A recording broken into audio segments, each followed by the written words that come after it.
अस्सलाम वालेकुम नाज़रीन प्रोग्राम लाइफ लाइन सां करे तव्हांजो मेज़बान डॉक्टर वाहिद बशमावर हाज़िर आहे। नाज़रीन तव्हांखे ख़बर अथव प्रोग्राम में असां तव्हांखे मुख़्तलिफ़ बीमारियुनि जी ॼाण ॾींदा आहियूं। मुख़्तलिफ़ महिमान डॉक्टर असां सां गॾु हूंदा आहिनि। अॼु जेका असां ॻाल्हि ॿोल कंदासीं उहा तव्हांखे फैमिली प्लानिंग बाबति ॼाण ॾींदासीं त फैमिली जी साइज़ केतिरी हुजे हिन वधंदड़ महांगाई जे दौर में या इकोनॉमिकली या सोशली जेके मसइला आहिनि उन्हनि खे मुंहुं ॾियण लाइ असांजी फैमिली जी साइज़ केतिरी हुजे, ॿार केतिरा हुजनि, उन्हनि जे सिहत जो ख़्यालु कीअं रखिजे, उन्हनि जी तालीम जो ख़्यालु कीअं रखिजे, त छा असां पंहिंजी जेका पॉपुलेशन वधी रही आहे उनखे कंट्रोल करे सघूं था, उनखे पंहिंजे वसाइल जे अंदरि रखी सघूं था। सॼी दुनिया जो में बि इन ते कमु हले थो त असां कोशिशि कंदासीं ॼाण ॾींदासीं त पंहिंजी फैमिली साइज़ खे साइंसी तरीक़नि सां कंट्रोल करण या उनखे नॉर्मल रखण लाइ कहिड़ा तरीक़ा आहिनि जेके इख़्तियार कजनि, पंहिंजी पॉपुलेशन खे कीअं कंट्रोल कजे, पंहिंजे वसाइल में कीअं रहिजे त जीअं असां परेशानियुनि खां, बीमारियुनि खां, मसइलनि खां बची सघूं। जेकॾहिं फैमिली साइज़ वॾी आहे त पोइ मसइला बि घर में वॾा थींदा आहिनि, पोइ मुख़्तलिफ़ बीमारियूं बि थी सघनि थियूं, डिप्रेशन बि थी सघे थो, ॿारनि जी नशुनुमा बि सही नथी थी सघे, सिहत जा मसइला आहिनि, खाइण पीअण जा मसइला आहिनि, रहाइश जा मसइला आहिनि। इन्हनि सभिनी खे मुंहुं ॾियण लाइ असांखे ज़रूरी आहे त असां पंहिंजी पॉपुलेशन ते कंट्रोल करियूं या पंहिंजी फैमिली साइज़ खे जेको सो बहितर रखूं। इन सिलसिले में अॼु मूंसां गॾु जेके से ॿ महिमान आहिनि। पहिरियों असां वटि आहे डॉक्टर साहिब जान बदर जेका नाले वारी प्रोफेसर ऐं डॉक्टर आहे, ऐं डॉक्टर साहिब जेका असां national health support programme Sindh खे ॾिसे थी हिन वक़्तु, ऐं उन में जेके से बेसिक हेल्थ यूनिट RAC हिन सॼे लेवल ते ॾिसे थी। उन में इहो हिकिड़ो इंडिकेटर इहो बि आहे त पंहिंजी फैमिली साइज़ खे कीअं कंट्रोल कजे।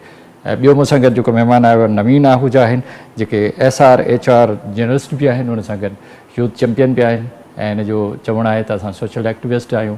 मुख़्तलिफ़ माण्हुनि खे उहे फीमेल्स हुजनि या मेल्स हुजनि उन्हनि खे ॼाण ॾींदा आहियूं त उहे पंहिंजी फैमिली साइज़ खे कीअं कंट्रोल कनि, पंहिंजे ॿारनि जी सिहत खे कीअं ॾिसनि, उनजी तालीम खे कीअं वधाइनि, ऐं उनजो कहिड़ो कमु आहे सॼी सिंध में या उन खां अलावा सॼे मुल्क में कहिड़े तरीक़े सां वञी माण्हुनि खे जेको सो काउंसलिंग करे थो।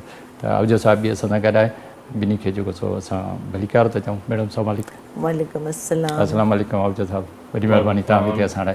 नाज़रीन मौजूद महिमान असां सां गॾु आहिनि, उन्हनि सां शुरू। अच्छा डॉक्टर साहिब, मूंखे ॿुधायो तव्हां माशाल्लाह काफ़ी अर्से खां MNCH में बि कमु कयो, ॿारनि ते बि कमु कयो, उन सां गॾु मुख़्तलिफ़ ॿिया बि प्रोजेक्ट हिन वक़्तु बि तव्हां नेशनल हेल्थ सपोर्ट प्रोग्राम तव्हां वटि मौजूदु आहे, उनजो हिकिड़ो इंडिकेटर। पंहिंजी फैमिली साइज़ या पंहिंजे मुल्क जी आबादी खे कंट्रोल कीअं कजे त जीअं असां सुठी जेका असां कामयाबु ज़िंदगी ॾिया वञूं, ॿारनि खे बि सिहत ऐं उन्हनि जी तालीम खे बहितर करे सघूं। बिस्मिल्लाह रहमान रहीम। सभ खां पहिरियों त मां सॼे नाज़रीन खे जेके ॾिसण वारा आहिनि उन्हनि खे ऐं सिंध TV खे सलाम कंदमि। जेको बि दिलि सां सलाम हूंदो from the bottom of my heart. ऐं उन सां गॾु I would like to congratulate you to today's this very very important topic। ऐं उन सां गॾु गॾु जेको तव्हां टॉपिक जेको खयो आहे उहो ॾाढो तमामु घणो इम्पोर्टेंट टॉपिक आहे। इन जे करे इम्पोर्टेंट बि आहे त असांजो मुल्क उन सां गॾु पोइ असां सिंध सूबो त असां यकीनन इन्हनि शइ ते सोचींदासीं त असांजी आबादी वधंदड़ आबादी ऐं उन सां गॾु वधंदड़ आबादीअ खे असां इहो नथा चई सघूं त असां ईअं ई उते रोके सघूं था, नो नॉट एट ऑल। पर असां इहो चाहे सघूं था त असांखे हिकिड़ी प्लेनिंग हुजे, उन प्लेनिंग जे तहत असां केतिरा ॿार कॾहिं कॾहिं वक़्फ़े सां पैदा करे सघूं था ताकी उन्हनि जी ॿार जी एजुकेशन, ॿार जी हेल्थ, ॿार जी न्यूट्रिशन, ॿार जो ग्रोइंग, ॿार जी जेका आहे सा early child development, early learning stimulation, इहे सभु सही थियनि। सो हुन लाइ वधीक ॻाल्हाईंदासीं असां हिन शइ ते तमामु घणो। पर हिन वक़्तु जेका असांजी आबादी आहे 24 करोड़ सभु असां चऊं था, सेंसिस बि चवनि था, ऐं जेके असांजा इंडिकेटर्स आहिनि इन हवाले सां उहे बि असांजा सर्वेस बि मौजूदु आहिनि। त इन फर्टिलिटी रेट खे जेको आहे इन खे थोरो सो घटाए केसि ताईं खणी अचिजे, उन जे लाइ पोइ प्लेनिंग्स आहिनि। अच्छा नवीन आहूजा, तव्हां बि माशाल्लाह ॾाढो ज़बरदस्त कमु था करियो, यूथ चैम्पियन आहियो, मुख़्तलिफ़ जॻहियुनि ते वञो था, काउंसलिंग कयो था। तव्हां छा था सम्झो त जेका बर्थ स्पेसिंग आहे उन बारे में माण्हुनि खे कहिड़ी ॼाण था ॾियो? ॾिसो, हिन में इहा आहे जो असांखे पहिरीं ॻाल्हि त जेकी बि असांजे रूरल एरियाज़ जी पॉपुलेशन आहे उन्हनि खे अवेयर करणु खपे त बर्थ स्पेसिंग केतिरी इंपॉर्टेंट आहे। मां तव्हांखे मिसाल ॾींदो हलां डिफरेंटली उहो ईअं त जीअं ॾिसो असां वटि 1 in every 6 गर्ल जेकी आहे उहा she is married before her 18th birthday. उनजे अलावा इहो आहे त 70% ऑफ दी पॉपुलेशन जेकी आहे female population they don't have access to modern contraception. ऐं उनजे अलावा इहो आहे त जेके असांजा अधु खां वधीक जेके ॿार आहिनि which are under the age of 5 उहे अञा ताईं स्टंटेड आहिनि, दे आर मेल न्यूट्रिशन। त इन्हनि सभिनी रीज़न्स इहे जेके आहिनि, इहे सभु रुॻो असांजे नंबर्स न आहिनि, these are real life stories, इहे रियल लाइफ फैमिलीज़ आहिनि ऐं रियल फ्यूचर आहे असांजे मुल्क जो। त असांखे इन्हनि में इन जे बारे में इन हवाले सां असांखे अवेयरनेस क्रिएट करणु खपे, इन्हनि खे सभिनी खे एजुकेट करणु खपे त कीअं फैमिली प्लानिंग कीअं थींदी आहे, पॉपुलेशन खे मैनेज कीअं करणु खपे, कंसीडरिंग दी फैक्ट असां रहूं था हिकिड़ी थर्ड वर्ल्ड कंट्री में, पाकिस्तान, जंहिंमें लिमिटेड रिसोर्सिस आहिनि। त उन लिमिटेड रिसोर्सिस खे मद्देनज़र रखंदे हुए असां उनखे कीअं बहितर खां बहितर यूटिलाइज़ करे सघूं पिया उन रिसोर्सिस खे। त इन हवाले सां मां अलॻि अलॻि एरियाज़ में ट्रैवल कंदो आहियां, मूंसां गॾु मुंहिंजी पूरी टीम हूंदी आहे, उनमें मल्टीपल डॉक्टर्स हूंदा आहिनि, male doctors, female doctors, paramedics team. त उते वञी करे असां अवेयरनेस सेशन्स ॾींदा आहियूं ऐं उन्हनि खे एजुकेट कंदा आहियूं त कीअं फैमिली प्लानिंग ते कमु करणु खपे। ठीकु आहे, ॾाढो ज़बरदस्त। अच्छा डॉक्टर साहब, छा जेको नवीन चयो त जीअं तव्हां चयो त असां हिकिड़ी ज़रूरत हूंदी आहे और चाहींदी आहे त मुंहिंजी जेका असां अनमेट जेका नीड आहे उहा पूरी थिए, त छा वाकई जेके असांजी फीमेल उन्हनि जो असेस न आहे? डॉक्टर वाहिद नवीन तमामु सुठो ॿुधायो त असां अवेयरनेस ॾियूं था, अवेयरनेस सां गॾु असां सेंसिटाइज़ेशन, हाणे उहा सेंसिटाइज़ेशन थिए कंहिंजी थी, उहा थिए थी हिकिड़े ॻोठ में वञो, फॉर एग्ज़ाम्पल हिकु यूसी में वञो, उते मर्द मायूं गॾु ॾियनि, अगरि तव्हां हुनखे सेंसिटाइज़ कयो था त बर्दिंग स्पेसिंग छा आहे ऐं तव्हां पंहिंजी फैमिली साइज़ खे प्लैनिंग छा कंदव। हाणे मसइलो इहो थो थिए त जॾहिं उहा अवेयरनेस ॾियूं था त उहे मायूं आहिनि, फीमेल आहिनि ऐं मर्द बि हूंदा यकीननि, पर डिसीशन मेकर हिकु त मर्द पाण आहे ऐं पोइ जेका फीमेल आहे सभु कुझु ॿुधण खां पोइ इहो ई चवंदी आहे आख़िर में त मां मुंहिंजी ससु, मुंहिंजो हस्बैंड जॾहिं उहे चाहींदा त मां इहो सॼो करे सघां थी। त नवीन वारनि खे मुंहिंजी बि हूंदी रिक्वेस्ट आहे त जॾहिं तव्हां किथे पंहिंजा प्रोग्राम्स कयो था सेंसिटाइज़ेशन जा, त तव्हां महिरबानी करे सभ खां पहिरियों मेल पार्टिसिपेंट खे वधीक खां वधीक जमा कयो ऐं उन्हनि खे ॿुधायो। उन्हनि खे ॿुधाइण सां फ़र्क़ु इहो पवंदो त छो जो जॾहिं तव्हां कंहिं बि शइ खे ॿुधाईंदा हो, सेंसिटाइज़ेशन कंदा हो, नॉलेज, त उहा तव्हांजी नॉलेज जेका आहे एटीट्यूड में बदिलजी वेंदी, एटीट्यूड तव्हांजो प्रैक्टिस में बदिलजी वेंदो। त उहो हैमरिंग हैमरिंग हैमरिंग यानी कि कंदा रहो, इहो कंहिं बि जाइ ते उनखे हिकिड़ो सेशन करे छॾे न ॾियणो, सेशन बार बार थींदा रहनि। ऐं असांजी जेका कम्युनिकेशन स्किल आहे न, असां जेको असांजा डॉक्टर्स आहिनि या असांजा पैरामेडिक्स आहिनि, उहे उन टाइम पीरियड खे सेंसिटाइज़ेशन सम्झंदा आहिनि ऐं पोइ उन खां पोइ चाहे असांजो डॉक्टर्स OPD में वेठी आहे या डॉक्टर असांजे इंडोर में कमु थी करे या असांजो 2 डिपार्टमेंट आहिनि हिन वक़्तु जंहिंमें असांजे ऑनरेबल मिनिस्टर साहिबा असांजे मिनिस्टर आहे, ऐं उन ज़रूरी सम्झो त population welfare department plus health department ॿई हिकु हुजनि, यानी कि जेको पॉपुलेशन में कमु थिए थो उहो हेल्थ में बि जेके कमोडिटीज़ हुते इस्तेमालु थियनि थियूं उहे कमोडिटीज़ हेल्थ में बि इस्तेमालु ऐं थिए बि थो तमामु घणो। ऐं जेतिरो मैडम जन इन शइ खे तवजह ॾिनी आहे न, उहा तव्हां सोचे बि नथा सघो त केतिरो फैमिली प्लैनिंग ते कमु पियो हले हिन वक़्तु। असां हुनखे फैमिली प्लैनिंग बि न चवंदासीं, पर असां उनखे बर्दिंग स्पेस चवंदासीं, यस फैमिली साइज़ चवंदासीं, छो जो कॉन्सिक्वेंस बि त ॾिसो न, साइज़ वॾी आहे,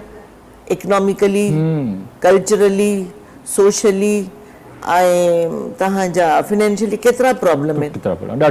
अच्छा नवीन, मां थोरो हिन में तव्हां ॿुधायो त जॾहिं तव्हां कंहिंसां मिलो था, माना गैदरिंग कई फीमेल या मेल जेके, जीअं त असां मेल डोमिनेट जे में चयो त भई औरत आख़िर में चवंदी भई मुंहिंजो घर वारो मूंखे इजाज़त ॾे या मुंहिंजी ससु या को वॾो इजाज़त ॾे, त उन्हनि माण्हुनि खे तव्हां कीअं क़ाइल था कयो त बाबा ॾिसो जेकॾहिं तव्हांजी फैमिली साइज़ बहितर हूंदी त जेको मैडम चयो न इकोनॉमिकली, कल्चरली, हेल्थ जे हवाले सां उन्हनि में बि इम्प्रूवमेंट ईंदी, उनखे कीअं तव्हां उन्हनि खे रहनुमाई था कयो? डॉक्टर साहिब, हिन में इहा ॻाल्हि आहे त जीअं अगरि असां पंहिंजी जेकी आहे सभिनी खे ख़बर आहे त असां हिकिड़ी मेल डोमिनेंट सोसाइटी में पिया रहूं, उन में असांखे सभिनी खां वधीक इम्पॉर्टेंट शइ आहे त मेल्स खे एजुकेट करणु ऐं उन्हनि खे सेंसिटाइज़ करणु।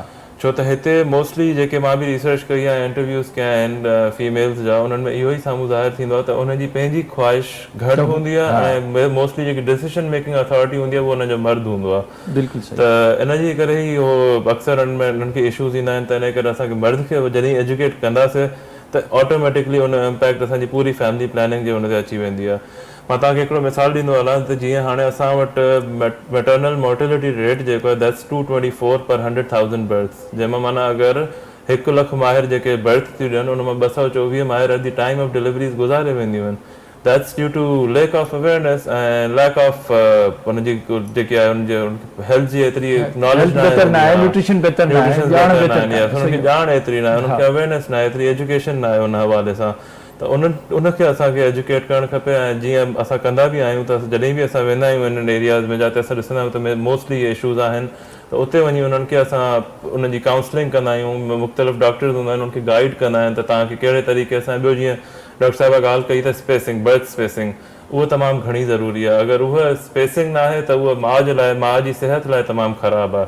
अगरि if there is no space between births त उन सां माउ जी तबियत ॾाढी ख़राबु थी रहे ऐं it leads to problems in children, त उन सां पोइ ॿारनि में पूरी फैमिली में तमामु घणा प्रॉब्लम्स क्रिएट था थियनि। ठीकु आहे, ॾाढो सुठो। डॉक्टर साहिबु मूंखे ॿुधाइजो, डॉक्टर साहिबु ॼाणो त की स्पेसिंग जा बर्थ स्पेसिंग कीअं करे, छा लेडीज़ छा उहो जेको केतिरो करणु घुरिजे उनखे हिकिड़े ॿार ॿिए ॿार जे विच में, ऐं उन लाइ कहिड़ा तरीक़ा अख़्तियार करे?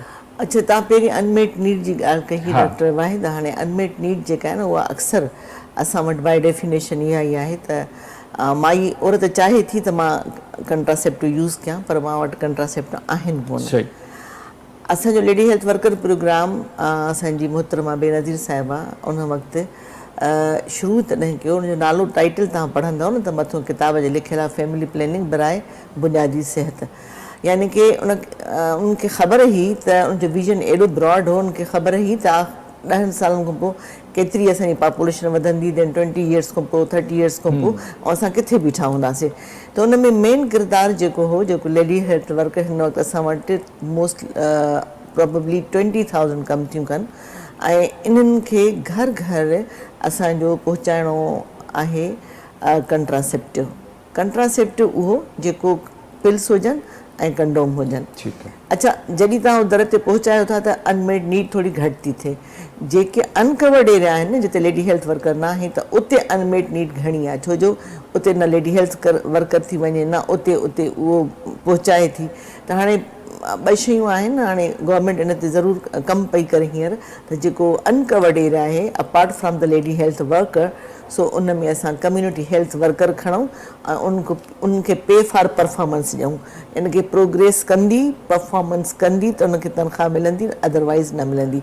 इहो जॾहिं थींदो न त मां सम्झां थी त ॾाढियूं घणियूं शयूं कम्यूनिटी मिडवाइफ थे त तव्हांजो सुठो कमु आहे, तइदाद में सिंध में मौजूदु आहे। 12,000 हिन वक़्तु कम्यूनिटी मिडवाइफ पास आउट थी चुकियूं आहिनि, पर उन्हनि जो कमु दे आर द स्किल। उहे एंटीनेटल कराईंदियूं, नेटल कराईंदियूं, पोस्ट नेटल कराईंदियूं, पर गॾोगॾु फैमिली प्लैनिंग जी तरग़ीब बि ॾींदियूं। तरग़ीब इहा ॾींदियूं त बर्थ स्पेसिंग कयो from the first antenatal care. जॾहिं हो पहिरें असां चवंदा आहियूं त औरत एटलीस्ट 4 दफ़ा पंहिंजो हमल जे दौरान चकास कराए, चेकअप कराए, डॉक्टर वटि वञे या मिडवाइफ वटि वञे, त मिडवाइफ जे उन में रूल्स रेगुलेशन में ऐं उन जे TORs में शामिल आहे त तूं एंटीनेटल त करें थी, पर पहिरीं ट्राइमेस्टर खां वठी तूं उनखे फैमिली बर्थिंग स्पेसिंग जी तरग़ीब ॾींदी उन औरत खे। उहा त थी वई हिकिड़ी स्किल शइ। हाणे लेडी हेल्थ वर्कर, छो जो अनमेट नीड बि असां वटि तमामु घणी आहे, त लेडी हेल्थ वर्कर जे कवर एरिया में ऐं FWW पॉपुलेशन वेलफेयर डिपार्टमेंट घणो कमु थो करे हिन ते। पॉपुलेशन वेलफेयर डिपार्टमेंट विग्रसली कमु थो करे हिन जे मथां त कंट्रासेप्टिव हर फैसिलिटी ते मौजूदु हुजनि ऐं हर औरत उनखे यूटिलाइज़ करे। त हाणे असां वटि 2 मेथड्स आहिनि, ट्रेडिशनल आहे, ॿियो मॉडर्न कंट्रासेप्टिव। इन ते अचो, मां थोरे देरि तो अचां। नवीन, जेके नौजवान आहिनि, छा उन्हनि जो रुझान हेॾा आहे? जेके नौजवान कपल्स आहिनि, 20 सालनि पंहिंजो शादी कनि था, त भई असांजी फैमिली साइज़ नंढी हुजे, तव्हांजी जॾहिं वञो था काउंसलिंग करियो था, नौजवान फीमेल्स जा, नौजवान मेल्स जो छा रुझान आहे? डॉक्टर साहिब, हिन में मां ऐड कंदो हलां त हिन इकोनॉमी सूरत हाल खे ॾिसी करे मां हिन में इहो ऐड कंदो हलां त जीअं ॾिसो, असांजी जेकी आउट ऑफ टोटल पॉपुलेशन आहे पाकिस्तान जी, हुन मां 23% of the population is adolescence population, मतिलबु नौजवान पॉपुलेशन आहे। ऐं उन ई पॉपुलेशन खे असांजे basic sexual health education, yes, असांजी जेकी majority of the young population आहे, which is 23% of the whole population, उन्हनि खे सेक्सुअल हेल्थ एजुकेशन एतिरी न आहे। ऐं अगरि उन्हनि खे सेक्सुअल हेल्थ एजुकेशन न आहे त that's very harmful for your future, because इहे यंग पॉपुलेशन ई आहे जेकी तव्हांजी मुल्क जो फ्यूचर शेप कंदी आहे। ऐं जॾहिं इन्हनि वटि हेल्थ केयर एजुकेशन ऐं सेक्सुअल हेल्थ एजुकेशन ऐं अवेयरनेस न हूंदी त पोइ इवेंचुअली तव्हांजो फ्यूचर पूरो सफ़र कंदो। ऐं यंग पॉपुलेशन खे एजुकेट करणु तमामु ज़रूरी आहे। तव्हां जॾहिं उन्हनि वञो था त उन्हनि जो छा त उहो चाहिनि था असांजी फैमिली साइज़ बहितर हुजे, तव्हां सां उन्हनि जो जॾहिं इंटरेक्शन थिए थी या उनखे काउंसलिंग कयो था त राज़ी थियनि था असां उहे राज़ी थियनि था, बट काफ़ी सोशल स्टिग्मास बि आहिनि, सोशल बैरियर्स बि आहिनि जंहिंखे मद्देनज़र बैरियर्स आहिनि, त इन जे करे काफ़ी ओपन नथा थियनि हिन मामले में। हिकिड़ो सोशल स्टिग्मा अटैच्ड आहे हिन शइ सां, त इन जे करे उहे एतिरो ओपनली डिस्कस न आहिनि करे सघंदा। पर जॾहिं तव्हां वन ऑन वन हुननि सां डिस्कस कयो, जीअं अगरि कंहिं फीमेल डॉक्टर कंहिं फीमेल जी काउंसलिंग थी करे त they are willing, they want to control, they want to manage the population and they want the spacing in birds.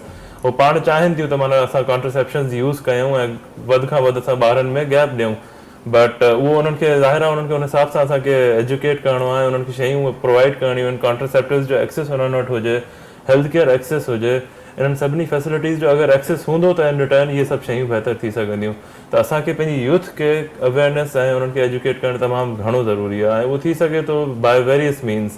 उन में तव्हांजे सेमिनार्स थी सघनि था, वन ऑन वन काउंसलिंग्स थी सघनि थियूं, ऐं उन्हनि खे बेसिक हेल्थ केयर ऐं कॉन्ट्रासेप्टिव्स जो एक्सेस हूंदो त उन सां तमामु काफ़ी शयूं बहितर थी सघनि। ॾाढो ज़बरदस्त। अच्छा डॉक्टर साहब, जेके असां जेका रिप्रोडक्टिव हेल्थ आहे उन बारे में डॉक्टर या जेके असांजा वॾा लेक्चरर या यूनिवर्सिटियुनि में बि त ॼाण नथी ॾिनी वञे, रिप्रोडक्टिव हेल्थ ते को एतिरो ख़ासि पढ़ायो नथो वञे। ॾिसो, रिप्रोडक्टिव हेल्थ में तव्हांजी RMNCH तो अची वञे, ठीकु आहे न, reproductive maternal newborn child health and nutrition. न इन बारे में ॼाण घटि ॾिनी थी न, ॼाण ॾिसो, ॼाण सर्विस प्रोवाइडर खे त आहे जेको सर्विस प्रोवाइड थो करे, पर जेकी असांजी पॉपुलेशन आहे, जेको असांजो ॼाण खे वठंदड़ आहे माण्हू, उहो इंटरपर्सनल कम्युनिकेशन ॾाढी असांजी वीक आहे। मतिलबु वेरी ऑनेस्टली मां इहा ॻाल्हि चवां। ऐं नवीन ॾाढी सुठी इहा ॻाल्हि चई त बिलो 18 इयर्स जेके शादियूं थियनि थियूं, हिकु उहो, ॿियो असांजो सेक्चुअल एजुकेशन नाहे, हेल्थ एजुकेशन नाहे। उहो ॾिसो, उहो तॾहिं थींदो जॾहिं तव्हां ॿारनि खे ॿुधाईंदव त हिन जा कॉन्सिक्वेंसिस छा आहिनि जल्दी शादी करण जा। हाणे माई 25 सालनि जी उमिरि ताईं 18 खां बि घटि जी शादी थिए थी त 7 ॿार पैदा करे चुकी आहे। हाणे 25 ईयर ताईं अगरि 7 ॿार पैदा करे चुकी आहे, तव्हां ॿुधायो उन खां पोइ उहो कंट्रासेप्टिव वठंदी त फ़ाइदो कुझु बि न आहे हिन शइ जो। असांखे 3 ॿारनि ताईं, 3 सालनि खां पोइ हिकु ॿारु, पोइ 3 सालनि खां पोइ हिकु ॿारु, इनखे अगरि 18 साल खां पोइ शादी थी 21 त 30 सालनि ताईं हुन में 3 ॿार हूंदा। 3 ॿार हूंदा त माई बि मेच्योर, मर्द बि मेच्योर थींदो, त पोइ इकनॉमिकली बि सोचींदा त ॿारनि जी एजुकेशन कीअं कयूं, पोइ वरी पंहिंजो फाइनेंशियली बि सोचींदा त ॿारनि जी एजुकेशन कीअं कयूं। त इहे सभु शयूं ॾाढियूं ज़रूरी आहिनि। मां तव्हांखे हिकु नंढिड़ो मिसाल ॾियां, उहा शइ त थी सघे थी, अलाह कंदोसि इनशाला असां उनखे एडॉप्ट बि कंदासीं, ऐं उनखे असां इम्प्लीमेंट, ऐं मैडम जन बि चाहिनि थियूं। इहे असांजो ईरान मां वियसि, ईरान में इहा हिकिड़ी शइ आहे त न्यूली जो मतिलबु कपिल जिन जी शादी थियण थी वञे, उन्हनि जो जॾहिं मङणी थींदी आहे त उहो उते जी department of health and population जो फ़र्ज़ु आहे त उहो उते हिकिड़ा सेशन कंदा आहिनि। हाणे ऐं रजिस्टर थींदा आहिनि अची उते माण्हू, त बाबा असांजी मङणी थियल, हाणे असांजी शादी थियण थी वञे, विच में परदो लॻल हो, हिन पासे छोकिरा हुआ, हिन पासे छोकिरियूं वेठियूं, ऐं उन्हनि खे लेक्चर पिया ॾिना वञनि 3 शयुनि ते, बर्थ स्पेसिंग ऐं सेक्चुअल ट्रांसमिटेड डिज़ीज़िस ते, ऐं उन खां पोइ कम्युनिकेबल डिज़ीज़िस ते। त तव्हां शादी त करणु वञो था, पर उते इहे 3-4 टेस्ट ज़रूरी पहिरियों थियनि था। थैलीसीमिया जो टेस्ट थिए थो, ब्लडिंग ग्रुपिंग जो थिए थो त नेगेटिव पॉज़िटिव त न आहिनि, ऐं उन खां पोइ इहो ॾिनो वञे थो त तव्हां फैमिली साइज़ केतिरी रखंदव, उन जे फैमिली साइज़ खे 3 ॿार पैदा करण जा फ़ाइदा कहिड़ा कहिड़ा आहिनि। त हाणे उहो न्यूली कपिल जेको आहे न, उहो सिखी थो निकिरे त वाक़ई अच्छा, उन खां पोइ जॾहिं ॿाहिरि निकिरनि था, हिकिड़ो पेपर हुन वटि आहे छोकिरीअ वटि, हिकिड़ो छोकिरे वटि, उन ते पोइ स्टैम्प थो हणे उहो जेको असांजो उनजो हॉस्पिटल आहे, जॾहिं उहो स्टैम्प थो हणे त माना हिननि इहा कॉन्फ्रेंस, इहे 3 ॾींहंनि जो सेशन या 7 ॾींहंनि जो सेशन वरितो आहे।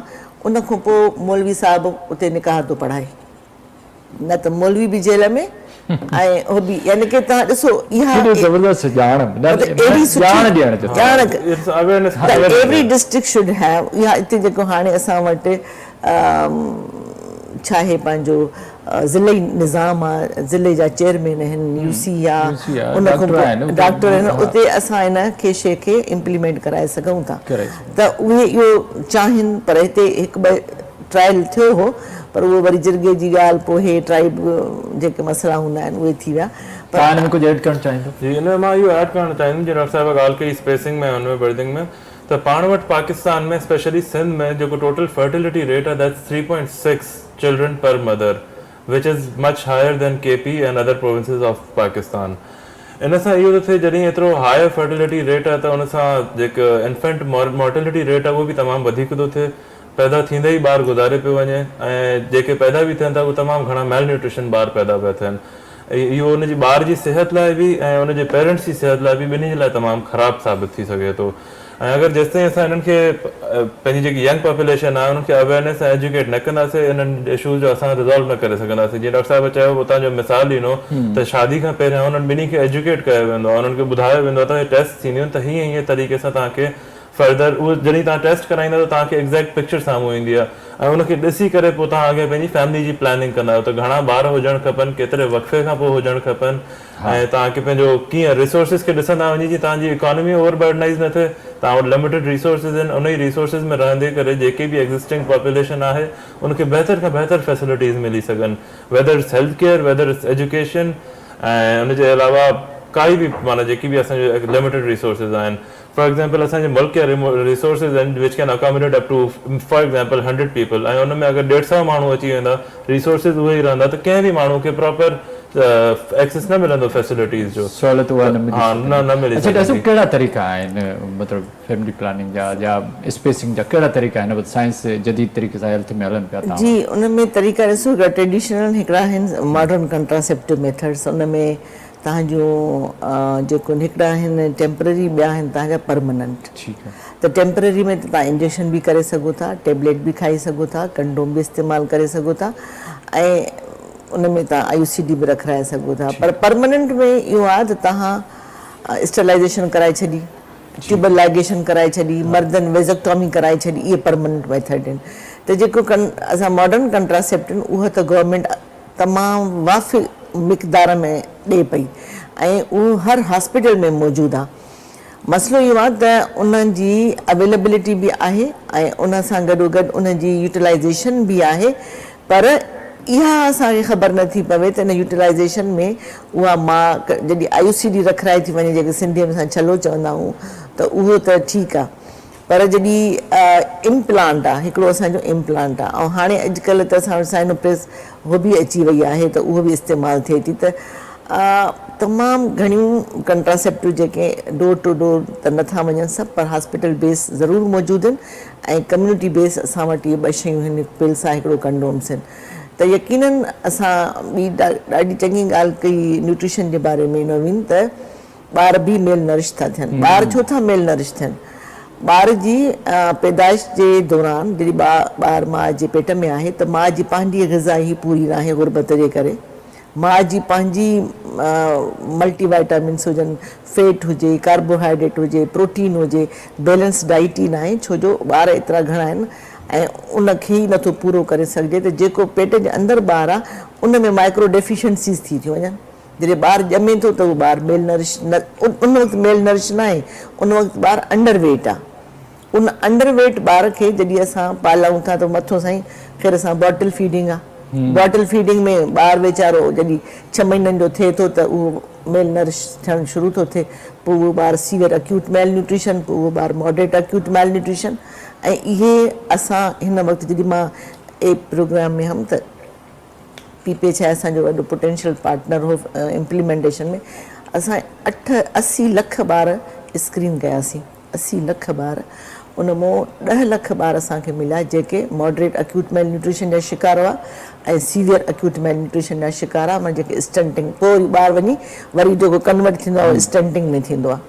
त यकीनन इहे सभु शयूं आहिनि। शुरू किथां थी थिए ॻाल्हि? पॉवर्टी, बिलो poverty, lake of education for the balance diet, उन खां पोइ फैमिली जी साइज़ वॾो, उन खां पोइ इकनॉमिकल मसइला, फाइनेंशियली मसइला, सेफ ड्रिंकिंग वाटर, इहे सभु शयूं उहे आहिनि जेके टूवर्ड्स द असांजे मेल न्यूट्रिशन ॾे वञनि थियूं। इन जे करे सभ खां पहिरियों बर्निंग इशू उहो 3.6 फर्टिलिटी रेट आहे, इनखे 2 ते आणणो आहे। इनखे घटाइणो ॾाढो सुठो। तव्हां सां ॻाल्हि जो सिलसिलो जारी रहंदो। नवीन मां तव्हां खां इहो ज़रूरु पुछंदुसि त जीअं मैडम चयो त इहो जेको 3.5 जेको इनखे कीअं घटाइजे, इन ते ज़रूरु ॻाल्हि, पर वक़्तु नंढे वक़्त जो नाज़रीन वठूं था हिकिड़ो नंढो वक़्तु।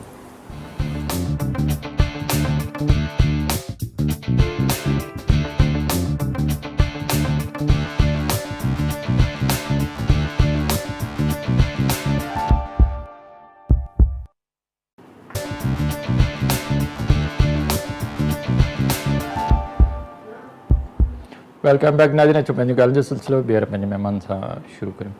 नवीन मूंखे इहो ॿुधाइजो त हिकिड़ी ॻाल्हि आहे हिते ज़ाहिर असांजो मुल्क जेको ग़रीब मुल्क आहे, हर माण्हू जी ज़रूरत आहे त मूंखे पंहिंजो घरु हुजे, मुंहिंजो पंहिंजो खाधु खुराक हुजे, साफ़ु सुथिरो मूंखे पाणी मिले। तव्हां ॻोठनि में वणनि मस में रिमोट एरिया में वञो था, उते माण्हुनि खे ॼाण था ॾियो, ऐं जीअं त असांजो आबादी जो रेट जेको आहे उहो 3 खां मथे आहे, त उन्हनि शयुनि में कीअं माण्हुनि खे त ॼाण ॾियो त हुनजी जेकॾहिं फैमिली साइज़ नंढी हुजे त छा उन्हनि थोरी रिसोर्सिस में उहो पंहिंजी फैमिली खे बहितर करे सघनि था? जी बिल्कुलु डॉक्टर साहब, हाणे हिन में इहा ॻाल्हि आहे त जीअं त हिते रिसोर्सिस असां वटि हर फैमिली वटि लिमिटेड रिसोर्सिस आहिनि। अगरि असां उन रिसोर्सिस खे मद्देनज़र रखी करे असां पंहिंजी फैमिली प्लानिंग कयूं ऐं ॿार उन हिसाब सां ॼणियूं जेतिरी असां वटि रिसोर्सिस अवेलेबल आहिनि, त उन हिसाब सां हर कंहिंखे बहितर एक्सेस मिलंदो। एजुकेशन में बि ईअं ई आहे, हेल्थ केयर में बि ईअं ई आहे। तव्हां वटि फॉर एग्ज़ाम्पल हॉस्पिटल आहे, खाद खुराक में बि ईअं ई आहे। फॉर एग्ज़ाम्पल तव्हांजे हिकिड़े शहर में हिकिड़ो हॉस्पिटल आहे which can accommodate up to 100 people, ऐं तव्हांजे हुन ॻोठ में पॉपुलेशन थी वञे 200, त तव्हांजो इंफ्रास्ट्रक्चर जॾहिं सपोर्ट ई 100 माण्हुनि खे थो करे सघे, हुनजी पॉपुलेशन ऑटोमेटिकली डेवलप थी वञे, त उहो कंहिंखे बि उहो बेसिक फैसिलिटी सही न मिली सघंदी। हिकिड़ो हॉस्पिटल जेको 100 माण्हू अकोमोडेट करे थो सघे, हुन में तव्हां 200 करे छॾींदा वेंदड़, त उहो कंहिंखे बि प्रॉपर हेल्थ केयर फैसिलिटी न मिलंदी। ईअं ई अचे थो खाधे पीते ते। तव्हां वटि लिमिटेड रिसोर्सिस आहिनि, ऐं अगरि तव्हां वटि for example if you can cater about 100 population, ऐं तव्हांजी पॉपुलेशन डबल थी वञे, त कंहिंखे बि उहे जेकी बेसिक नेसेसिटी कीअं तव्हां माण्हुनि खे कीअं सम्झायो त पंहिंजी घटि करण लाइ छा तरीक़ो इख्तियार करणु? इन में इहो आहे जो पहिरीं ॻाल्हि त सभिनी खां पहिरियां काउंसलिंग थींदी, उन्हनि खे अवेयरनेस ॾींदी। ॿियो चाइल्ड स्पेसिंग, चाइल्ड वक़फ़ो, उनजे बारे में अवेयरनेस ॾियणी पवंदी। ऐं ॿियो हुन खां पोइ मेजर कंसर्न इहो आहे त असांखे जेको फर्टिलिटी रेट आहे उहो घटाइणो आहे, विच इज़ 3.6 राइट नाउ। उनखे अगरि असां समवेयर अराउंड 2 खणी अचूं त शयूं काफ़ी बहितर थी वेंदियूं। ऐं फर्टिलिटी रेट जेको आहे उहो कंट्रोल थी सघे थो थ्रू वेरियस स्टेप्स। उनजे अलावा ॿियो जेको हिकिड़ो मेजर कंसर्न आहे उहो आहे अर्ली मैरिजिस, चाइल्ड मैरिजिस। असांजो जेको सूबो आहे सिंध, उन में लॉ त पास थियल आहे त चाइल्ड मैरिजिस आर बैंड, पर उन तरीक़े सां इम्प्लीमेंट नथो थिए। About 18% of the female population which are between the age of 20 to 24, जेके 20 खां 24 जे विच में जेके आहिनि फीमेल्स, उन्हनि जी 18% ऑफ द पॉपुलेशन उहे जंहिंजी अर्ली मैरिज थी आहे, they were married before the age of 18। त जॾहिं तव्हां अर्ली मैरिजिस, चाइल्ड मैरिजिस उन्हनि खे बैन ते उनजे बैन ते इम्प्लीमेंट कराईंदव त ऑटोमेटिकली तव्हांजो फर्टिलिटी रेट बि घटिजी वेंदो, ऐं जेकी तव्हांजी पॉपुलेशन एक्ज़िस्टिंग पॉपुलेशन आहे उन लिमिटेड रिसोर्सिस में हर कंहिंखे बहितर एक्सेस में। जी मैडम, तव्हां हेॾो वॾो support programme, health support programme पिया हलायो, तव्हां वटि इन पॉपुलेशन खे साइज़ खे घटि करण लाइ या उनखे कंट्रोल में करण लाइ कहिड़ा इंडिकेटर्स आहिनि? कीअं उन बेसिक हेल्थ यूनिट आहे, रूरल सेंटर, त माण्हुनि खे कीअं फ़ाइदो थो पहुचाए आम माण्हू खे? डॉक्टर वाहिद, असां उन में जेको असांजो सोशल हेल्थ सपोर्ट प्रोग्राम आहे, उन में नालो हेल्थ सपोर्ट प्रोग्राम आहे, त हिन में असांजो सॼो कमु जेको आहे न प्राइमरी हेल्थ केयर ते आहे। हाणे प्राइमरी हेल्थ केयर में अची था वञनि BHUs ऐं प्लस RACs। सेकेंडरी में वरी तालका अस्पताल ऐं डिस्ट्रिक्ट हेडक्वार्टर अस्पताल, पोइ टर्शरी आहे। ऐं GDs जेके आहिनि उहे बि असांजो प्राइमरी हेल्थ केयर जो हिसो आहिनि। लेडी हेल्थ वर्कर बि असांजे प्राइमरी हेल्थ केयर जो हिसो आहे। त GDs ते हिकिड़ो असांजो प्रोग्राम हाणे हले पियो गॾोगॾु असांजे प्रोग्राम सां, 1000 डेज़ जो नालो आहे। 1000 डेज़ जो मतिलबु तव्हांखे पहिरियों बि ख़बर आहे, हाणे एज़ अ डॉक्टर बि ख़बर आहे त 9 महीना माउ जे पेट में ॿारु ऐं प्लस 2 साल उनजी उमिरि जी नशो निमा, इहे 3 शयूं जेको 1000 ॾींहं जेके चऊं था। हाणे उन में मैडम जन जो विजन हो, असांजी ऑनरेबल मिनिस्टर साहिबा जो, त जेतिरे GDs आहिनि न गवर्नमेंट डिस्पेंसरियूं जेके आहिनि, त जीअं नवीन चयो त असां पंहिंजी इन एक्सेस खे कीअं वधायूं। अगरि 100 जी पॉपुलेशन आहे फॉर एग्ज़ाम्पल हुते, ऐं उते फैसिलिटी हिकिड़ी आहे, त उहा केटर नथी करे सघे न 200 माण्हुनि खे। त उनजे करे GDs ताईं मैडम जन जो आहे प्रोग्राम, त उते HR बि हुजे, उते सप्लाइज़ बि हुजनि, दवायूं बि हुजनि, उते फैमिली प्लानिंग जूं कमोडिटीज़ बि हुजनि, उते कम्यूनिटी मिडवाइफ बि हुजे, उते या LHV हुजे, ऐं उते वरी कम्यूनिटी हेल्थ वर्कर बि हुजनि, ताकी अगरि उहा GD 50,000 जी पॉपुलेशन खे कैटर करे थी, कैप्चर करे थी, त उहे 50,000 माण्हू त हूंदा आहिनि असांजा BHU जे लाइ, पर 15 खां 20,000 जी पॉपुलेशन अगरि उते अचे थी त उनखे सभु सर्विसिस उते मिलणु खपनि।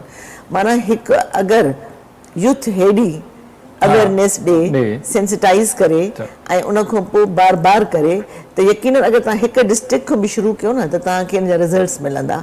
त हुतां असां उन्हनि जी इंटरपर्सनल कम्युनिकेशन स्ट्रॉन्ग हुजे ऐं तव्हांजे तरीक़े सां माण्हू हुन ते अगरि अमल कनि त पोइ गवर्नमेंट उनखे सर्विसिस ॾींदियूं। कहिड़ियूं सर्विसिस? हेल्थ जी सर्विसिस, पर कहिड़ियूं असांजे प्रोग्राम जे तहत क्वालिटी सर्विसिस।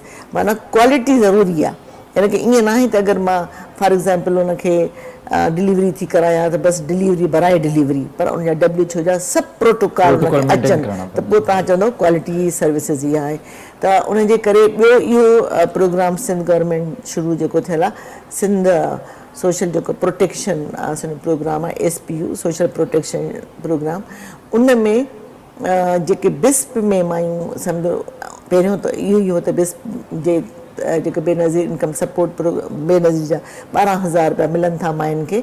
उन में इहो आहे त सॼियूं मायूं जेतिरियूं मायूं असांजूं आहिनि, जेका मोर्टेलिटी घटाइण जो जेको तरीक़ो आहे उहो इहो ई आहे त असां सॼियुनि मायुनि खे उते घुराए उन्हनि जा जेके चेक आहिनि, एंटीनेटल फर्स्ट ते बि पैसा था मिलनि, सेकेंड ते बि, थर्ड ते बि, फोर्थ ते बि, डिलीवरी ते बि, या सीज़रियन सेक्शन ते बि, इम्यूनाइज़ेशन ते बि, न्यूट्रिशन ते बि तक़रीबन 30,000 हर माई खे मिलनि था। पर माण्हू उन ते ॾाढी प्रोपेगेंडा कई त हाणे त हर माई हर साल ॿार ॼणींदी, पर ईअं न आहे। उन में इहो आहे त एवरी 3 years अगरि उहा माई प्रेगनेंट थिए थी त उनखे इहे सहूलियत मिलंदियूं। पैसा मद्देनज़र न करे रखिया विया त ट्रांसपोर्टेशन जे लाइ मायुनि वटि पैसा न आहिनि त एंटीनेटल चेकअप कराइनि। ॾिसो हिकु साइड असांजी पॉपुलेशन वधे थी ऐं असांजा हेल्थ जा इशू वधनि था, पर ॿिए साइड गवर्नमेंट केॾो कमु थी करे, तव्हां सोचो। न कमु त करे थी, मां हिन ॻाल्हि ते तव्हां करे थी, पर जेका पॉपुलेशन वधे पई न उनखे बि त उनखे ॾिसो, उनखे हिते रोकणो पवंदो न। GDs कमु कंदियूं, उहे हिन पासे अहिड़ा माण्हू इंशाल्लाह सेंसिटाइज़ेशन कंदा जेके असांजी अवेयरनेस ॾींदा। ऐं इवन इहो असांजी कम्युनिटी हेल्थ वर्कर जो बि कमु आहे, अवेयरनेस ॾियणु हेल्थ वर्कर जो बि आहे। कम्युनिटी बि कवर थींदी, फैसिलिटी बि कवर थींदी। फैसिलिटी में ॿार जेको आहे सो सेफ हैंड्स में पैदा थींदो, उनजे मरण जा चांसिस घटि हूंदा। माना नियोनेटल डेथ बि घटि थींदी, पोइ इन्फेंट घटि थींदी डेथ, पोइ जेका आहे असां चवंदासीं मेटरनल मॉर्टेलिटी बि घटि थींदी। हाणे 224 पर 1 लाख माइरियूं मरनि थियूं पयूं, त इन मेटरनल मॉर्टेलिटी खे घटि कीअं कबो? सुठी एंटीनेटल केयर सां, नेटल केयर सां, पोस्ट नेटल केयर सां, उनजी न्यूट्रिशन ते जेको ज़ोर ॾिनो वेंदो। त ऐं ॿियो इहो डिसीशन, असांजा 3 डिले हूंदा आहिनि, first delay, second delay, third delay.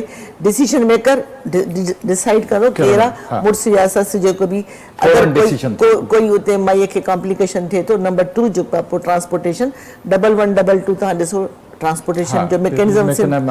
हाणे माई आई अस्पताल में, हाणे अस्पताल जे अंदरि जॾहिं पहुती त अगरि उते सुठी केयर थी मिले, माना कॉम्प्लिकेशन खे मैनेज करण जे लाइ डॉक्टर आहिनि, उते डायग्नोस्टिक आहे, उते ब्लड बैंक आहे, उते सभु कुझु अवेलेबिलिटी आहे, त उहा मां बची वेंदी।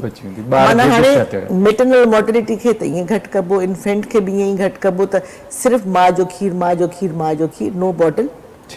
ऐं इम्यूनेट खे तव्हां तॾहिं घटि करे सघो था जॾहिं तव्हांजी प्रॉपर एंटीनेटल हुजे, माउ जी न्यूट्रिशन सुठी हुजे, ऐं उन सां गॾु जॾहिं ॿारु ॼमे त उन ॿार जो वेट केतिरो आहे, 2.5 kg नॉर्मल आहे या उन खां घटि आहे, त उनजी निगहदाश्त कीअं कजे, उनजे लाइ चिल्ड्रन हॉस्पिटल ठही विया आहिनि। अच्छा नवीन, मूंखे ॿुधायो त जेका असांजी पॉपुलेशन रेट खे कीअं घटाइजे, तव्हांजे ज़हन में कहिड़ा प्लान आहिनि? त पंहिंजे ॻोठनि में, वणाननि बस्तियुनि में, इलाइक़नि में माण्हुनि खे कीअं सम्झाइजे, कपल्स खे कीअं सम्झाइजे त भई तव्हां 2 ॿार पैदा करियो या 3 ॿार पैदा करियो, फैमिली खे, पंहिंजी साइज़ खे घटायो। तव्हांजे ज़हन में कहिड़ो प्लान आहे, कीअं माण्हुनि खे सम्झायूं, कीअं माण्हुनि ताईं पहुचूं? ॾिसो डॉक्टर साहब, हाणे जेके असां मल्टीपल शयूं डिस्कस कयूं, जंहिंमें डिफरेंट शयूं हुयूं। असांजो मैटरनल मॉर्टेलिटी रेट हुयो, इन्फेंट मॉर्टेलिटी रेट हुयो, उनजे अलावा पॉपुलेशन मैनेजमेंट, जी जेकी बि शयूं असां डिस्कस कयूं आहिनि, उन्हनि सभिनी खे मैनेज करण जो रूट कॉज़ हिकिड़ो ई आहे। उहो ईअं आहे जो उनखे तव्हांखे सभिनी खे अवेयरनेस ॾियो, एजुकेट कयो उनजे बारे में, थोरो उन्हनि खे लिटरेट कयो, ऐं उनखे अवेयर करण जो इहे मल्टीपल तरीक़ा इहे आहिनि त तव्हां सभिनी खां पहिरियां टारगेट कयो पंहिंजी यूथ खे। तव्हां डिफरेंट स्कूल्स में अवेयरनेस प्रोग्राम्स ॾियो, उन्हनि खे सेक्सुअल हेल्थ एजुकेशन ॾियो, अवेयरनेस ॾियो, ॿियो रिप्रोडक्टिव हेल्थ जी उन्हनि खे अवेयरनेस हुजे, छो त इहे ॿार जॾहिं ग्रो कंदा त इहो ई असांजे मुल्क जो फ्यूचर आहिनि। जॾहिं they will be aware of their limited resources, त तव्हां वटि रिसोर्सिस केतिरा आहिनि ऐं उन रिसोर्सिस खे मद्देनज़र रखंदे तव्हां कीअं अॻियां पॉपुलेशन खे मैनेज कंदव ऐं तव्हांखे फैमिली साइज़ केतिरी रखणु खपे। अगरि इन्हनि सभिनी शयुनि जी तव्हांखे अवेयरनेस हूंदी ऐं एजुकेशन हूंदी त इन रिटर्न तव्हांजो इहे सभु जेके बि असां इशूज़ डिस्कस कया आहिनि इहे सभु काफ़ी बहितरी जी तरफ़ हलिया वेंदा। पॉपुलेशन खे ॿ मेजर जॻहियुनि जिते असांखे फोकस करणु खपे, हिकिड़ो यूथ, ॿियो असांजी मेल population. Because most of the time हिते असांजी सोसाइटी में डिसीजन मेकर इज़ मेल, त जॾहिं उहो सेंसिटाइज थी वेंदो ऐं उहो अवेयर थी वेंदो आहे, उनखे नॉलेज अची हिकिड़ो आम सवाल आहे, शहरनि में जॾहिं तव्हां वेंदा आहियो माण्हुनि खे ॼाण ॾींदा आहियो या ॻोठनि में वेंदा आहियो त किथे ईज़ी लॻंदो आहे? इहो अर्बन पॉपुलेशन में तमामु ईज़ी आहे, एजुकेटेड आवाम आहे, उन्हनि खे अवेयरनेस आहे, त हिननि खे हितां जी जेकी अर्बन एरियाज़ जी पॉपुलेशन आहे सम्झी था वञनि, छो त दे आर एजुकेटेड। जॾहिं तव्हां रूरल एरियाज़ में वञो था त उते उन्हनि खे सम्झाइणु थोरो टफ आहे, छो त उन्हनि खे बेसिक एजुकेशन ऐं बेसिक उहो नॉलेज न आहे उन्हनि शयुनि जे बारे में, त उन्हनि खे फ्रॉम स्क्रैच तव्हां जॾहिं एजुकेट कंदा उन बारे में त उन में थोरो असांखे डिफिकल्टीज़ फेस थींदियूं आहिनि। But if U have one on one discussions with them त उन में उहो सम्झी था वञनि, बजाए जो अगरि सभिनि माण्हुनि खे तव्हां गॾु हिकिड़ो अवेयरनेस सेशन था ॾियो त उन में रिलेक्टेंट था थियनि, सोशल स्टिग्मा बि हिन सां गॾु अटैच था हलनि, मल्टीपल शयूं माण्हू अवॉइड था करे वञनि, त उहो जीअं ॿिए कंहिंजे साम्हूं असां न अचूं। पर जॾहिं तव्हां उन्हनि खे वन ऑन वन काउंसिल था कयो तॾहिं उन शइ खे सम्झनि था, उनखे अंडरस्टैंड था करनि, रियलाइज़ था करनि त असांखे कीअं मैनेज करणु खपे। ठीकु आहे डॉक्टर साहब, तव्हां मूंखे ॿुधायो त बाक़ी असां पंहिंजी पॉपुलेशन खे 2 ते या उनखां घटि कीअं आणियूं? छा सिर्फ़ु 2 ॿार या 4 ॿार पैदा कजनि या फैमिली साइज़ खे कीअं रोकिजे, आम माण्हुनि खे कीअं ॿुधाइजे? छो तव्हांजो ॾाढो हिकिड़ो कमु बि कयो पिया अंदरि ऐं अचणु वञण बि ॻोठनि में आहे, छा इन तरफ़ असांजा सभु माण्हू राज़ी थींदा त असां पंहिंजी फैमिली साइज़ खे बहितर कयूं? डॉक्टर वाहिद, उहो ॾिसो उन में 2 शयूं आहिनि, हिकिड़ी आहे कम्युनिटी, ॿियो आहे स्टेट। ठीकु आहे, जेसि ताईं कम्युनिटी पावरफुल न थींदी न, empower for the knowledge of this berth spacing ऐं यूथ पंहिंजी तरफ़ सां कमु थो करे ऐं उन में स्टेट जो बि इहो आहे त उहे बि communication, strong communication between the counsellor and the community person, अगरि उहा तव्हां मिसालनि सां ॾियो, बार बार ॾियो, सेंसिटाइज़ कंदा रहो, सोशल मोबिलाइज़ेशन कयो, उते सेमिनार्स अरेंज कयो, उते टीवी जे ज़रिए मैसेजिस वञनि। असां टीवी में ॾिसूं था त भई केतिरो टॉक शो थियनि था, पर उन में उन टॉक शोज़ में हालांकि न not a family planning, but इहा अवेयरनेस जीअं नवीन बि चयो त असां इकनॉमिकली सोशली असां कीअं पंहिंजे माण्हुनि सां ॿधियल आहियूं। ठीकु आहे न, इहे शयूं मीडियाज़, अॼुकल्ह मीडिया हर को ॾिसे थो, उहो तमामु ज़रूरी आहे। सवाल अचे थो त आम माण्हू या आम जेको मूंखे ॼाण वरी न वधीक नवीन हिन में असांखे एड कंदो, चवंदा भई असां चाहियूं था त असांखे फैमिली साइज़ घटायूं, जेके बि जदीद साइंसी मेडिकल साइंस तरीक़ा आहिनि, जीअं पिल्स आहिनि, इंजेक्शन्स आहिनि, पर असांखे मिलनि नथा। छा इहा ॻाल्हि सही आहे? न, मिलनि छो नथा, मिलनि अथा, पर उहे जेका यूटिलाइज़ेशन आहे न उन्हनि जे अंदरि ब्रेक आहे। औरत 3-4 महीना करे या 3-4 साल त उन्हनि खे इहा अवेयरनेस बि ॾियणी आहे त हीअ शइ तव्हांखे किथां मिलंदी, BHO तो मिलंदी, गवर्नमेंट डिस्पेंसरी तो मिलंदी, जेके पॉपुलेशन जा वेलफेयर सेंटर आहिनि उतो मिलंदी, हर डिस्ट्रिक्ट में मौजूदु आहिनि, FWW फीमेल वर्कर मौजूदु आहिनि ऐं मेल वर्कर बि मौजूदु आहिनि। त इहे सभु गॾिजी करे अगरि हिकिड़े कंहिं डिस्ट्रिक्ट में पूरे इन कम्युनिटी वर्कर्स के जेके गवर्नमेंट जा माण्हू आहिनि, पॉपुलेशन वेलफेयर डिपार्ट जा, अहिड़ो यूथ हुजे, गॾिजी हिकिड़ी कैंपेन करनि न, ऐं उहा गॾिजी कैंपेन सिर्फ़ु माना साल में 1 दफ़ो न, एवरी मंथ, हर महीने थिए, पोइ असां